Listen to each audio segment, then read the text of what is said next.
Good evening and welcome back to the Afri-Canadian Resource Center. We are here every day from 6 to 7 p.m. bringing you resources, stories, obviously individuals, leaders, and organizations from the African-Canadian community. And tonight is no different. We have an individual from the Afri-Canadian African Connect online, and we're going to be bringing you that interview shortly. But first, as we do every evening, we have some updates on COVID-19, where in Ontario there is a report of about 1,242 new COVID-19 cases this morning, and the second most in a single day since the new record high of yesterday. Obviously, yesterday we had another number. Today, the total includes about 483 new cases in Toronto, which is also a new daily record high in the city.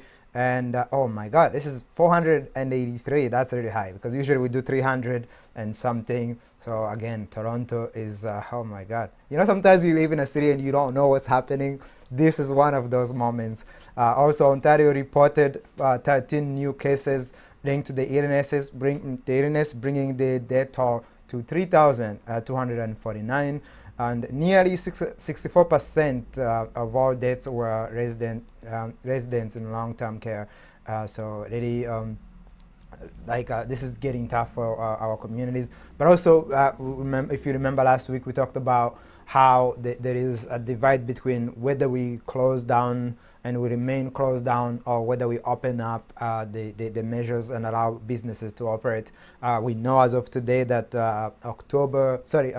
on November 14th, which is next week, Ontario, at least Toronto, is going back to opening businesses, bars, and restaurants. So we don't know if this is going to be remaining the case, but as of today, we know that's where we are, and we hope. As I said before, it depends on where you're coming from. If you're from the health department or from that area, you want to see things closed up. But if you're also from the business sector, you want to see some of these measures lifted so people can actually go back to doing business at least. We know we're not going to go back to normal anytime soon, but at least having businesses operate, because at the end of the day, this is bottom line for many people. And so we hope this is going to end soon. We don't have much in terms of these updates, obviously. We hope to be going across the country and bringing you updates from all different provinces, and that's something we're going to do this week. But really just to remind everybody to stay safe, to remain calm, and to remain positive about the future of the world, the future of our country, and the future of our city for those of you in Toronto or Canada. But at the end of the day, this is not something we're going to live through forever. So let's hope, let's remain positive, let's remain optimistic. Just a reminder, the Afri-Canadian Resource Center, as you know, is funded by the Government of Canada through Red Cross. We got the funding because of obviously the COVID response, and our mission, the objective of this platform is to bring you resources, especially COVID-19 resources, but also to bring some of the resources within the community long term, making sure that we are connecting African Canadian communities, making sure that we know what businesses exist, making sure that we know what organizations and leaders that we can turn to when we need support, or at least when we want to collaborate and build an even more effective and competitive community. So we are here until the end of February, but also we're going to continue to bring you updates, daily updates, resources on our platform, which is being developed right now, the Afri-Canadian. When it's ready, when it's close to being ready, we are going to inform you of it, and we're going to show you, or at least we're going to provide details on how to use it. But one of the goals for us is to make sure that people can come through the platform and access everybody, every African Canadian community, organizational leaders across Canada, and that is the goal for the platform. So we look forward to having it finished, and we hope that once it's ready, we can actually have you and the rest of the community utilize it and really have access to the community, which is one of the challenges that we've had, particularly for the Rwandan Canadian Healing Center, as our mission is to build a center for healing. One of the things we noticed, or at least one of the things we realized at the start point, is that a lot of the organizations we intend to work with long term do still lack the capacity, do still lack the ability to actually function as entities. And so we wanted to help support that. We wanted to help ease that level of in terms of lack of resources and capacity, we wanted to support them. And obviously, like for example, today we put out a press release in collaboration with one of our community organization, which is Kerry Toronto, showing that we were able to access some resources as a group, as a Rwandan cluster. Which is going to help other organizations in the Toronto area for the Rwandan community. And so we want to continue to do that, but also reach out to as many organizations as possible, whether it's within the Rwandan community or the African community. We want to really help support that capacity level for those other organizations. So that way we can actually, when we are ready to actually reach out and build the center that we, which is our mission, we will have organizations that are well established. As we establish our own, we want to make sure that others are also establishing their own foundation. And so that's why we're here. We are here partly for the healing mission, partly for the learning, which is why we had the training for the last year about leadership training, community organizing. All of that is a part of our objective.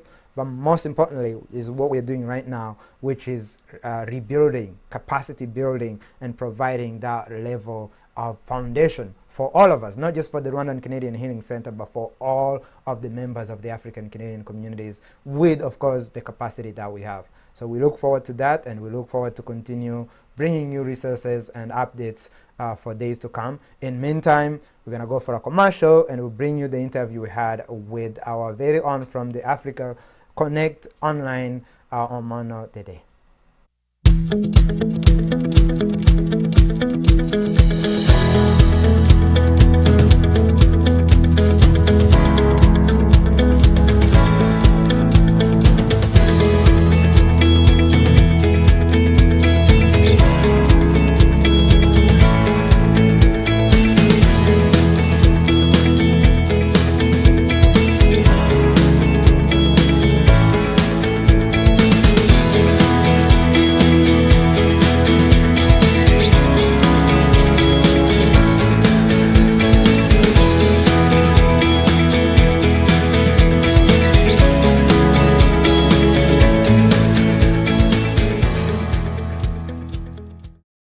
A message from the Government of Canada.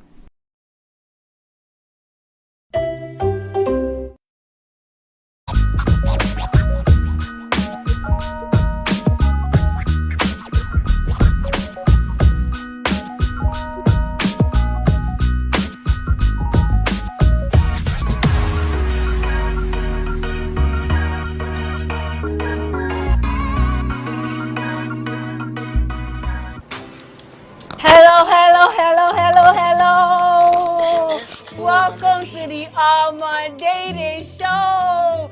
If you are just joining us for the first time, thank you for joining me.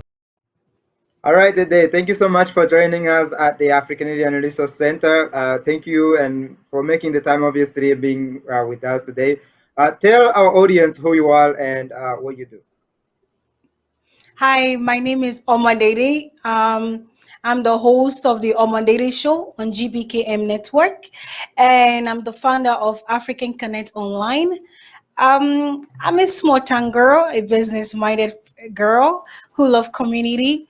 I'm an advocate for women because I believe women's right. Because even for so long, women like me, we didn't have voice in Africa. So having the opportunity to be in a great country as Canada or United States really opened my eyes to see the impact that women can make in society and contribute to community. So I've been a great champion for everything that has to empower women. So All right. what can I say? I really appreciate it. So I'm saying, so we're looking at, obviously, you are as a founder of the AfriConnect. What got you to start the organization? When did you start it, and what got you to actually launch that organization? AfriCanadian, what got me to start AfriCanadian? I started from the radio. I was the host of Bridging the Gap on New Jersey station called Splash Radio.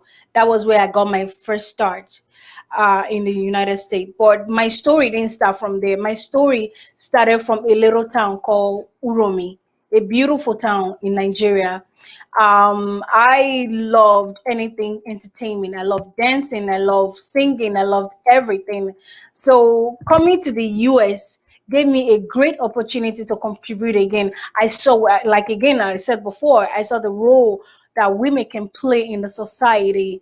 So getting my voice, adding my voice to the movement of the change that the society was going through as a back of 2000 and 2007, 8 in the United States, where I got my first start in the radio. So I was able to build, capitalize on where I started from as a young girl in Uromi to be able to advocate for women in the United States in a radio called Splash Radio. And that led you to start the AfriConnect. What are the most in terms of activities? What kind of activities is the AfriConnect focus on, and what changes have you seen since you started working or running the organization? I will tell you a little personal story about my work in African Canada.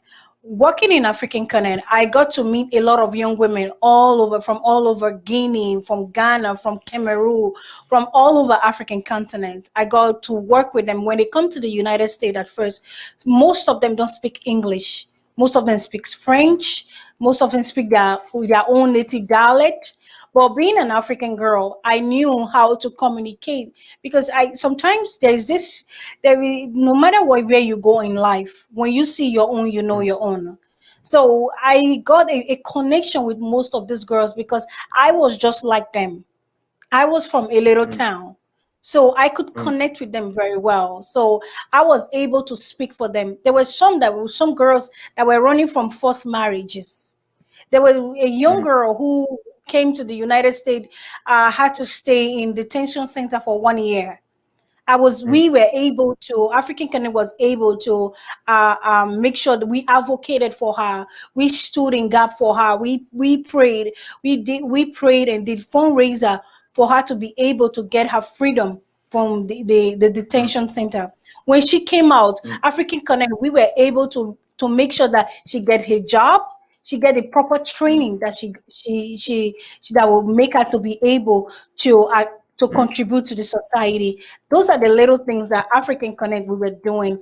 And it's not just about just young girls, it's about young boys as well. It's about educating our young youths coming up when we are in the United States or in Canada or wherever we are coming from Africa. Sometimes so many of us we forget where we come from, but I don't want to forget where I come from because that is some memories that I hold dear to my heart. So I fight for my belief. I fight for a better future for the next generation to come.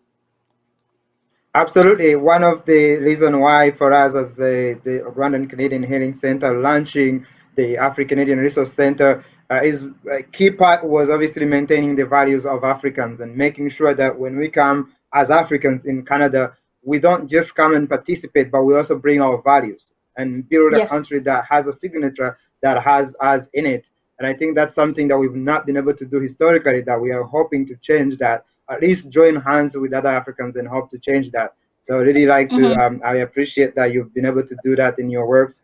Obviously, I've noticed that you also cover like fashion, entertainment. When you look at the African community, how long have you been in Canada, if you don't mind me asking? I have been in Canada since 2016. I would Mm, just say this has been a great country for me personally. Um it's like a piece, like there's a nuance to me now. There's this kind of mm, like a family person that I have become this family oriented kind of cool girl that I've been. I think Canada has installed the value of family in me because I tell people all the time, if you want to raise your kids, if you want to have time mm. to really be part of your kids' life, Canada is a country to be in because they give you the foundation to be able to be part of your kids' life. So it has been a great ride in Canada. No, absolutely, and welcome to Canada. One of the things that I love about Canada is we do have support systems that many countries do Yes. not have. Yes. So really, Yes. definitely welcome to Canada. And I was asking you that Thank question because you. I want to know, yeah, I want to have an understanding of when you see it as a newcomer to Canada, what is your take as far as the African community is concerned? When you look at some of the interactions you've made, is of course being also that you're in the, as I say, you're in the fashion and media. Um, when you look at it from that angle as a new person in Canada, what are your thoughts about the African Canadian community? Like right now, Canadians, African community is the fastest growing community in Canada. And this the first thing I noticed about when we come to Canada is you have to start all over again. Any country you go as an Africa, you have to start all over again. So starting all over again, sometimes it doesn't give so many people the opportunity to be part of maybe the entertainment world, like fashion, like music, and all that. So in that aspect, I still see that Canada, we are still a little bit behind when it comes to the Afrobeat community. Afrobeat is kicking off everywhere in the world.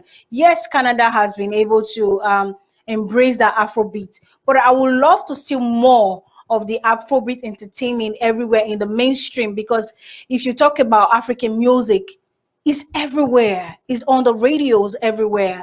So I would love to see the role of Canada more in the Afrobeat. We need to do more entertainment, fashion. We need to create more fashion awareness, because when you like you said, I've been covering fashion. I've been to New York Fashion Week so many times. I've hosted New York Fashion Week. I've covered so many fashion week that I can't even count.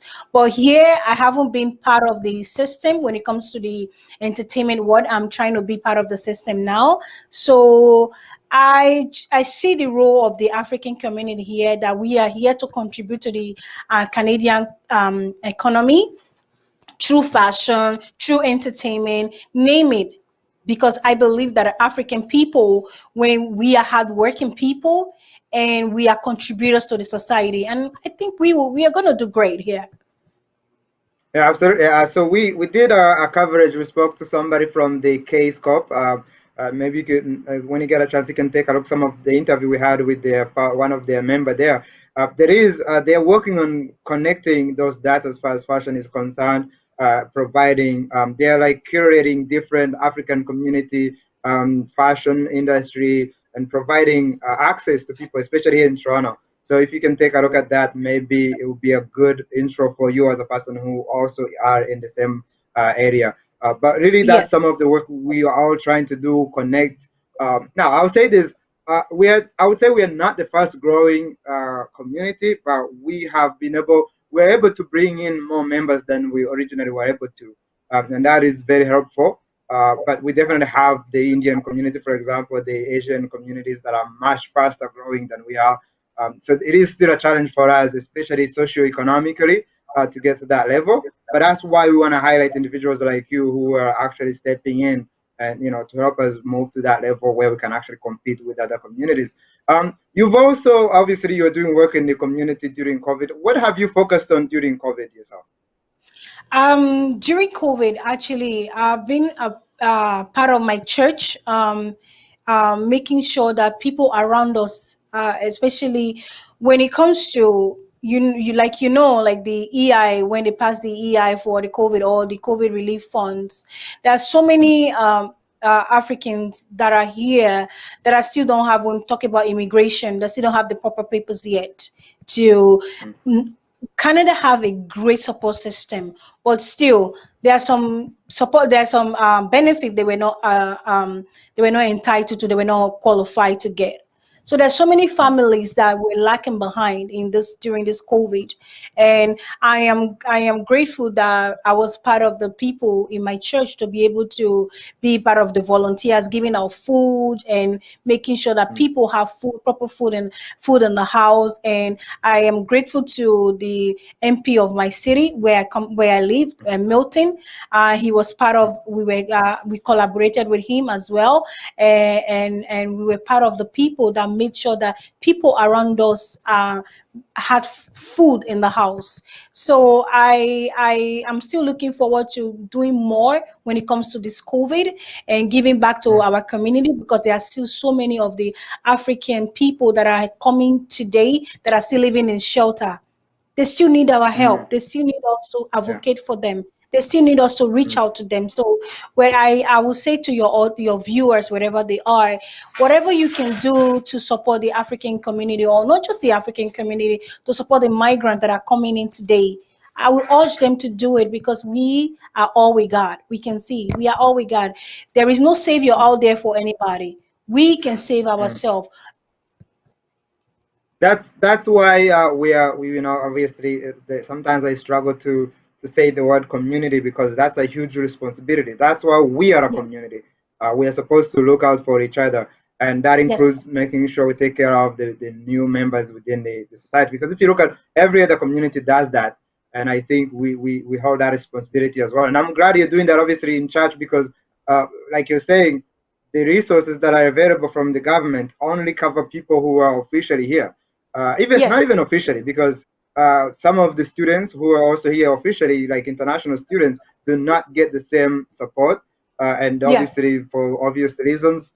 Uh, so there is a need for us as communities to go and find a way to provide support for people, whether they're in shelters. I know because personally, when I was here in Toronto for the first few months, I lived in a shelter. I know the people that I met here were all coming from Africa. They needed our support. There's no way to survive here if you're new, Mhm. especially during COVID. I haven't heard about. I know for sure that the government has increased, or at least they have promised to increase the numbers of immigrants coming in, or who are going to be coming in. So definitely a responsibility for us to take on, and I'm glad that you're doing that. And obviously, have you or your church been able to access any funding from the government? Because there is available Um, resources there. I don't think my church has gone to the government, because we did it as a church, like a church group Mm, and donating. And since I'm in the media, they know I was good with that. I was able to mm, you can you when you went to my page, you can see the video that I did trying to appeal to the African community. One thing I'm going to say, we Africans, we have to look at for each other. When we are in Africa, we understand that our African governments, we don't have the support system that we have here in Africa. We don't have the mm, social system that we have here in Africa. Here we have a great social system that every one of us have benefited in one way or the other. So we can say, mm, because this person is just coming today, we are not going to look to them. We do that a lot. African, we leave somebody else behind. But I am not willing mm, to leave anybody behind. There is, I will say, there is a shelter in Mississauga, the Salvation Army Mississauga, which I am trying to collaborate with. I am in talk with them to collaborate with them to be able to make sure that every African that come into that shelter, I am aware of their stay. I am aware of what they need and what we can do. That's something that we are working in. We still in talk with to see that we are able to carry that out, because we have to support ourselves. These people, they come in mm, here sometimes, they don't speak English, they don't know any other thing. They come here for survival. So we have to mm, support them during this COVID. COVID has hit every family, every mm, community.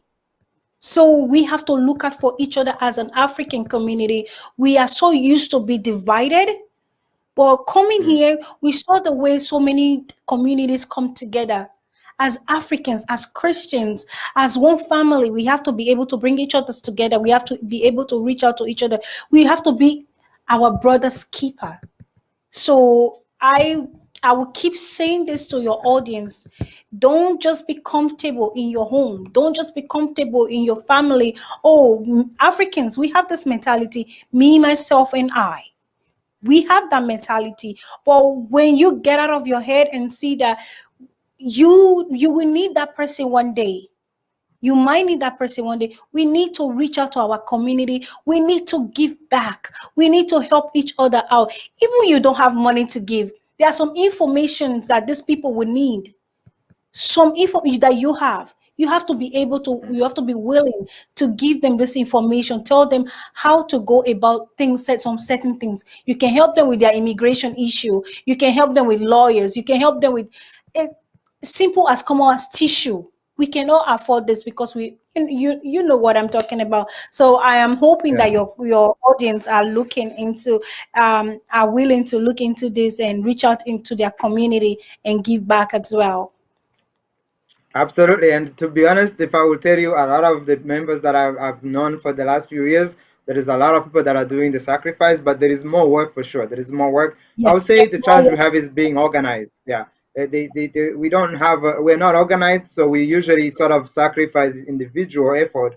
But usually when we're Yes. not organized, it's very difficult to do. So absolutely, hopefully people are listening, but I know that a lot of people are doing a lot of work in each of the communities that they're in.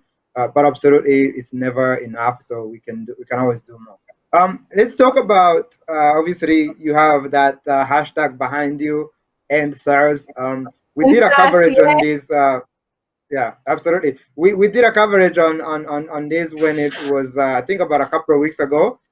We learned more about obviously the history of the police brutality in Nigeria. We haven't done an update for maybe a week or so. Tell us what's going on in Nigeria right now. Where can we where can we start from what's going on in Nigeria? So being a young girl growing up in Nigeria, the only thing I know that the only thing I know about my government was I know so many of you out there that are from Africa countries. You know, you understand what I'm saying. The only time I knew that I had a government was every 4 years of their election, when they are about to be re-elected or something. That was the only time that I kind of knew that, oh, we actually have a governor, or we have a we call them chairman, whatever. Don't know what they are called. But I watched my government come every 4 years to give because I'm a village girl, to give us food because they know we needed it. And this food, I'm telling you, maybe a little sack of rice, because they know we needed it for their vote. That was the only thing I knew about my government. So I have never thought in my lifetime, I never thought that I would see a day that the youth of Nigeria will stand up to their government. So this is a new day in Nigeria. It is a new day, brand new day in Nigeria.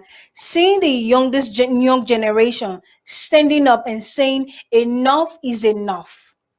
He has given Mm, me a new energy, a new focus, that we can have a better country, we can have a better continent. So the NSAS movement is about the police brutality of Nigerian. There is a squad, there is a police force in Nigeria that was created by the government to, they have become the judge and the executioner of the people. It's not to protect the people anymore. When you, mm, as a young, you know, African is developing as well. There are young youth that are in school, they're in colleges today. When a young girl that is in a university have a laptop, a police force will ask you, why do you have a laptop and where did you get it from? You can be beaten because of that. You can even be shot because of a laptop, a common laptop that they mm. use. And so, where is right now today? Because we definitely we and for me that was shocking learning all of that. Obviously, for an African country like Nigeria, which is one of the most developed countries in Africa, to be going through that.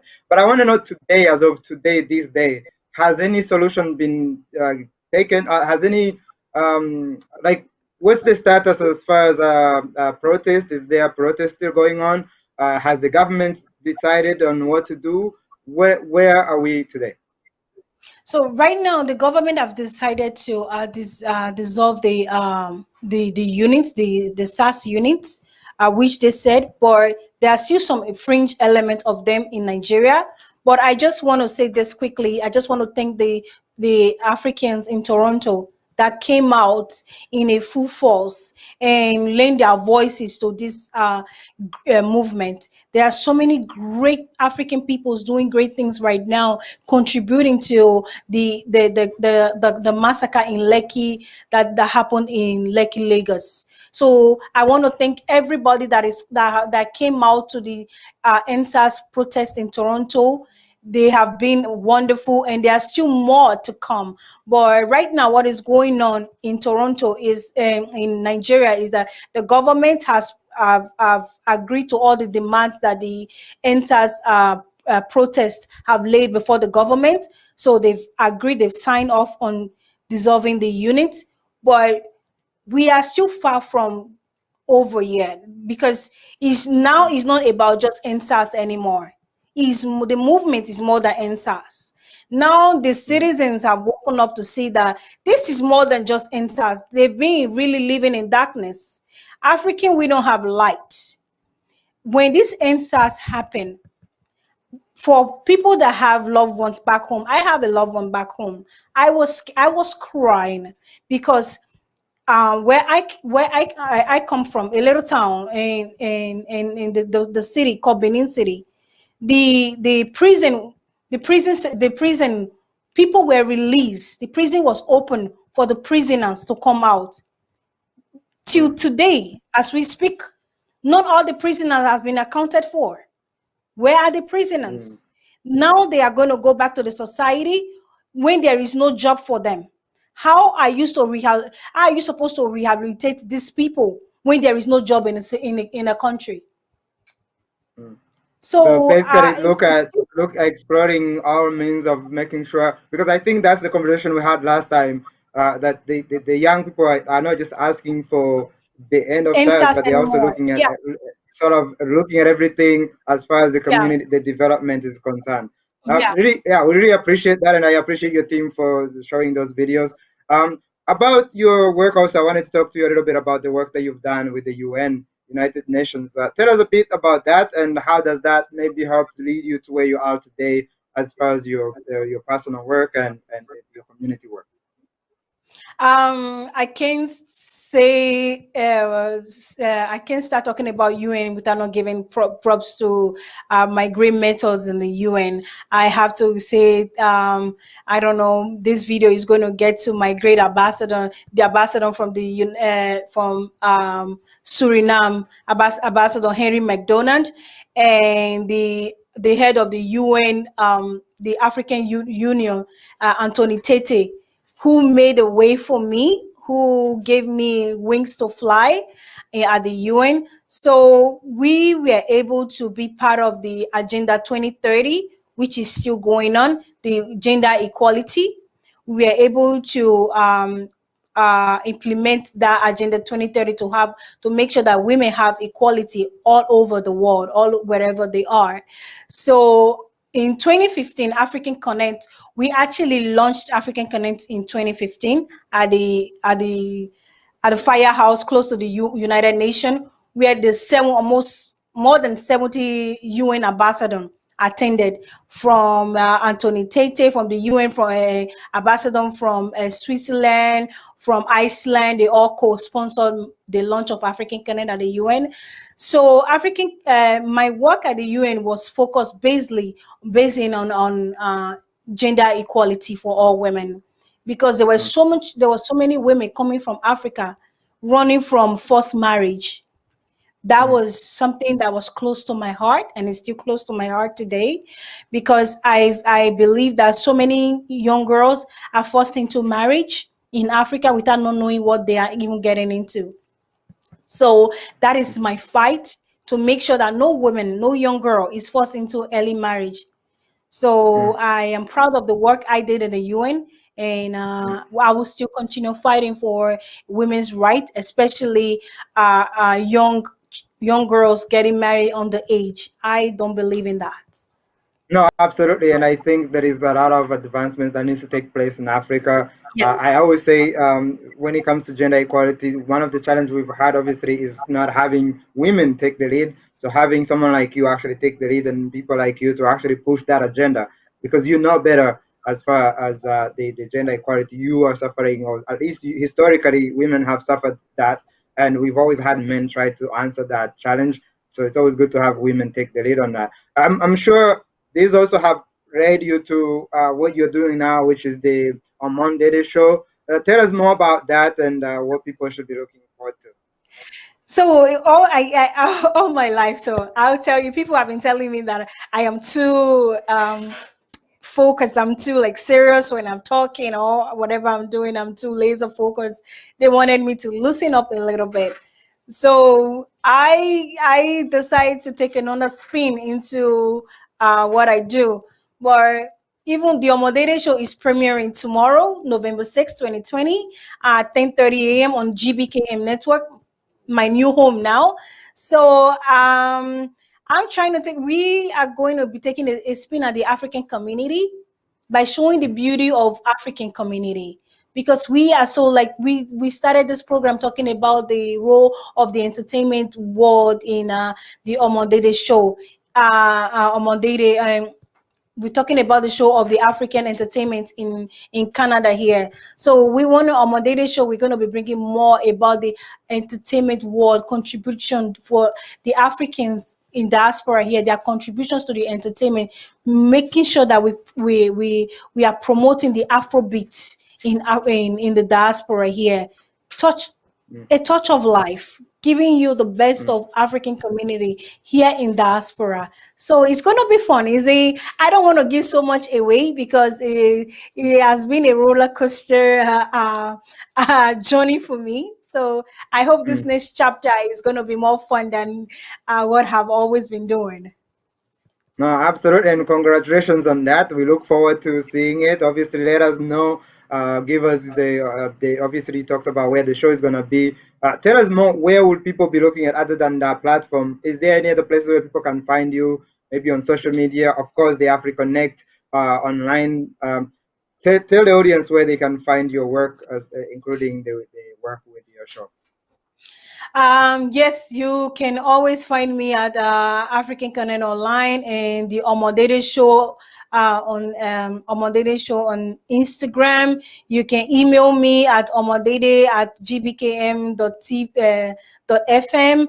And this, I just wanted to first, before I even say anything, I want to thank you. You're doing a fantastic job. The way you guys have promoted the African community in Canada here is amazing, and great work that you have been doing. I'm a huge fan of yours, and I will continue following your platform. And this is what we do: we promote each other, we help each other out. But I Absolutely. will say you guys are contributing to the African diaspora community here. What an amazing job you guys are doing! And to all the protests, I know there is more protests to come in Toronto for the NSAS, so we'll be keeping people informed about that as well. So you can always reach me Yeah. as on my day. Yeah. And please let us know as far as the protest. Please do let us know. We can always cover it because we do daily coverage.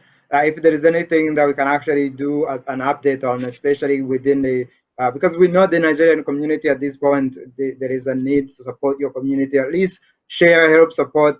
And so do let us know if there is any updates that we can actually share on a daily basis. And definitely, this is why we're here, is to make sure people have access to individuals like you, to your platform, because really we cannot do this alone. No one community was ever able to succeed alone, and this is how we do it. We have to connect, we have to support each other, we have to highlight each other's work. And so it's our pleasure to be here and to bring on individuals like yourself.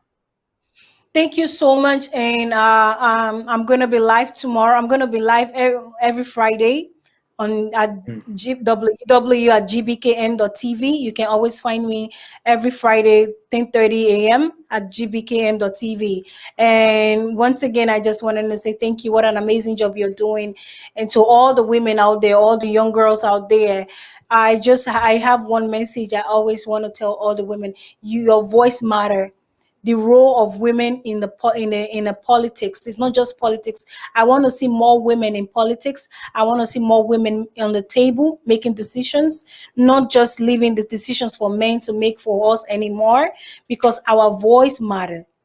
We count. Absolutely, We, our absolutely, and I couldn't voices. have said it in, yeah, I couldn't have said it any better. I always say we all come from women, so we need to put some respect on that. Thank you so Th- much.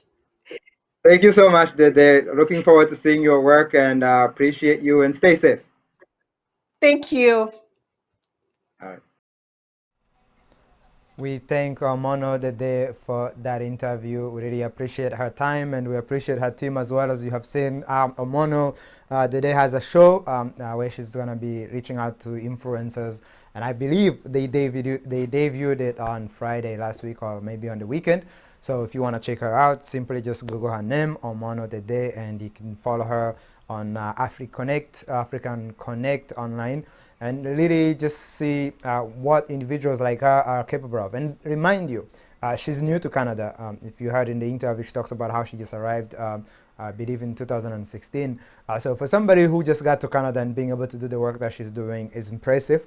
And that leads me to what I wanted to talk about tonight. I wanted to set a challenge for you, for African Canadians here in Canada, not newcomers, but those of us that are here, that are established.